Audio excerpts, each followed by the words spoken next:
Joining me now, Bob Cusack, editor-in-chief of The Hill. Let's start with talking about former Governor Christie. So he has been really consistent and the only one on the stage that has held back no punches when it comes to former President Trump. Has that had any impact, though, and might it also have harmed him going into this final debate of the year? Well, Marnie, listen, I think it's difficult for Christie to get on a path to get the nomination because Nikki Haley and DeSantis have at times criticized Trump, but not like Christie. Now, that kind of telling it like it is style has worked to some degree in New Hampshire. Christie's numbers are pretty good. I'm interested to see if Christie goes after Nikki Haley tonight, because Nikki Haley is the one with momentum, and certainly that's gotten Donald Trump's attention. Recent article in The Hill points to pressure growing for Christie to drop out even ahead of tonight in order to clear a path for DeSantis and Nikki Haley. He highlights that, hey, look at New Hampshire. I'm doing really well in New Hampshire. What are those polls showing, and how much longer can he hold on? Well, I think it's a big night for both DeSantis and Christie. DeSantis has had kind of a rough year after being kind of appointed or anointed as the anti-Trump best rival. And now Nikki Haley is threatening to take that. As far as Christie, yes, he's doing well in New Hampshire, but you're going to have to win states. He's not winning New Hampshire. He's not winning any of the early states, and that's going to be key. Now, but remember, Ted Cruz won the Iowa caucus in 2016. His poll numbers were not great at this point 4 years ago. So these debates do matter, and voters are starting to pay attention. Right, and we're glad they're paying attention. The low-hanging fruit of tonight's debate will be the economy, crime, immigration, national security, likely the conflict in Israel as well. What are you most looking forward to seeing these candidates debate?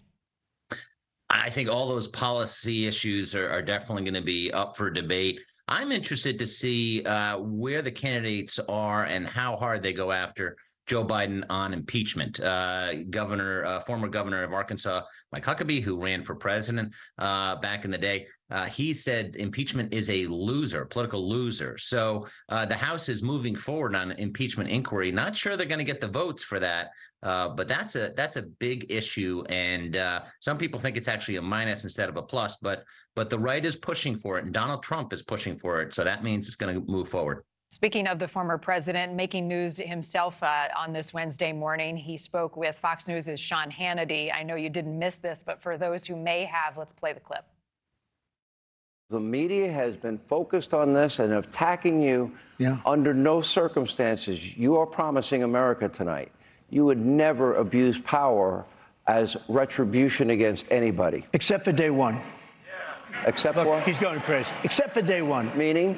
I want to close the border, and I want to drill. That's not retribution. I'm going to be, you know, he keeps, we love this guy. He says, you're not going to be a dictator, are you? I said, no, other than day one. We're closing the border, and we're drilling. After that, I'm not a dictator, okay? Bob, you hear some chuckles in the audience, but the question is serious. There are concerns that he will be a dictator day one, that he'll be going after people who went after him day one. How much waves is this making? Oh, it's making some waves, and I think it plays into Nikki Haley's hands, who basically saying Trump was the right president at the right time, but we need to basically move beyond the chaos. Chaos is a word she uses a lot when talking about the former president. And there was a bit of an odd exchange because Trump has the ability to change policies on day one, whether that's Mexico City policy on abortion, which is always done by the president of both sides. To flip that policy, as well as border.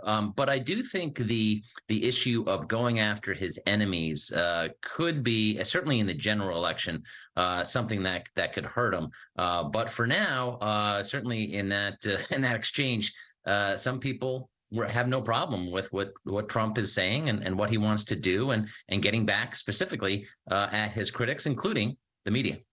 And he won't be on the stage tonight, continues to be the elephant not in the room. Bob Cusack, editor-in-chief at The Hill, thank you.